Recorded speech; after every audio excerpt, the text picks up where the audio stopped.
My name is Jill Burke and I am Professor of Renaissance Visual and Material Cultures.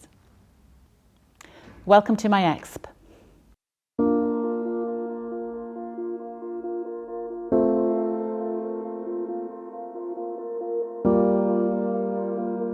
The Renaissance is a period of massive change in lots of different ways, and that includes the way that the body is understood.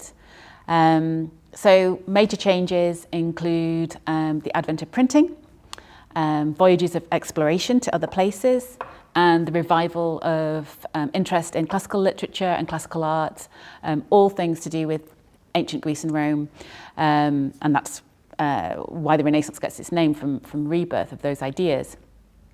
And all of these together bring about a kind of re-evaluation of the human body in terms of looking at the body and ideas of nakedness, and that's what I've been particularly interested in working on.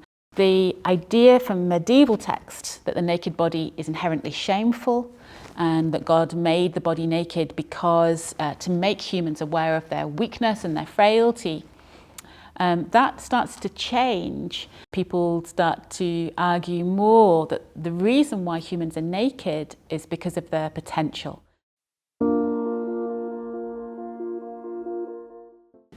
So this reappraisal of nakedness, this understanding of the naked human body and the human body as something to be praised and something that is God's handiwork, meant that discovery of the body under the skin, discovery of the body's anatomy, also became something that was acceptable to look at. So this also went hand in hand with a new emphasis in drawing and in what we now call the visual arts, in observing nature. So you'd get people like Leonardo da Vinci, for example, and some artists before him, like the Pallaiola brothers, who would undertake dissections of bodies so that they understood how muscles would fit together, they understood the state of the bones and muscles below the skin. And Leonardo particularly used new drawing techniques, new techniques of observation, the availability of paper to really get to grips and understand the perfected human body. So the body as God, and as they understood it, would have wanted bodies before the fall to look like, before the fall of Adam and Eve and their descent from paradise. This reappraisal of the human body really had massive and long-lasting effects on things that you might not expect, like the study of anatomy and the scientific revolution.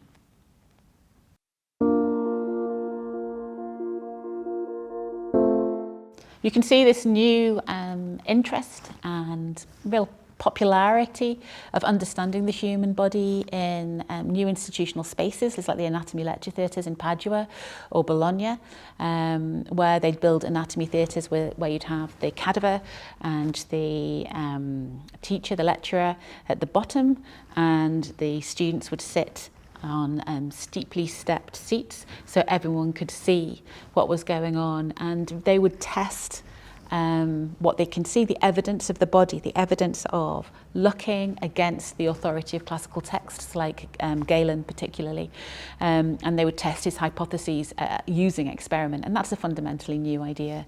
And the records of this experiment were recorded by Renaissance artists. So this relationship between science and art was very, very close in this period. The nude becomes a form that is very attractive to artists because it speaks to the essentials of humanity. So there's a lot of different things happening in this period that brings about the nude. How people reacted, some people really reacted badly to this advent of the nude form, particularly images of naked women, which many people thought were absolutely scandalous. But naked men too. So for example, Michelangelo's David, which everyone knows well, it's one of the most famous artworks of the Renaissance.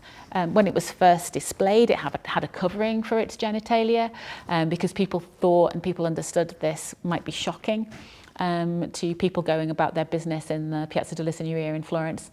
So there was anxiety over nakedness in a way that was progressively forgotten in the centuries since then, because in real life it was very difficult and people were very rarely seen naked, and particularly women.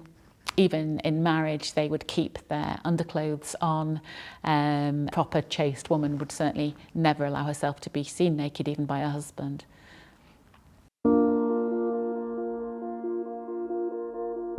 The image of Isabella Ruini's Venus is a really fascinating painting.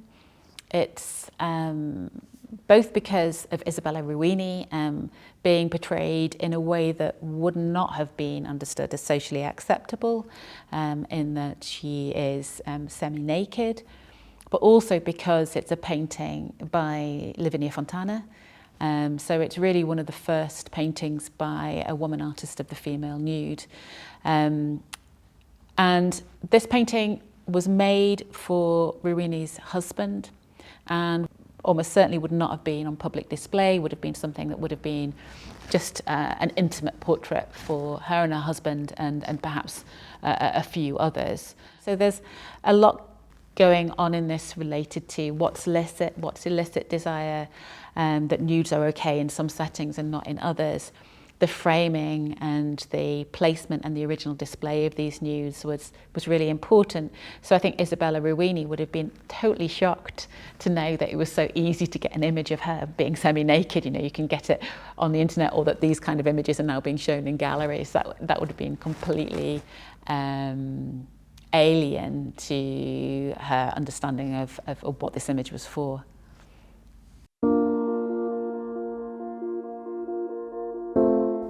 So when you look at the nude in the Renaissance, it's important to understand that the ideal nude is not meant to be based on a real body.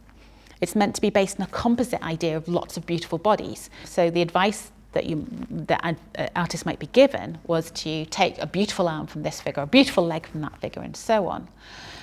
And there was an argument that a truly beautiful body could not exist in the world. It could only exist in the realm of the mind. And this is one of the reasons why androgyny, the idea that you could mix male and female to create a more beautiful body, becomes really popular in the early 16th century. Michelangelo brought together both male and female characteristics in some of his female nudes particularly, whereas Leonardo used feminine characteristics for male figures in order to create a body that was clearly not existing in the world. It was a body that for them was perfectly beautiful. People often feel that their attitude and the way they feel in their own bodies is their own personal issue. That body dissatisfaction is something new, and it's something that they can almost blame themselves for. Whereas in fact, the ideal body, the idea that people should have an ideal body, the idea that your own body is lacking in the face of an ideal, is a historicised idea. And I relate the beginnings of that idea on a mass scale to the Renaissance. And if you can provide some distance and for people to understand that these feelings that seem so personal, intimate, are actually operating in a historical place, in a certain place and time, because of large-scale historical forces, it can help kind of disentangle a complex mass of ideas about selfhood and identity in the body and society. So I think that the history of the body can be really helpful to think of our attitudes to our own bodies and to other people's bodies too.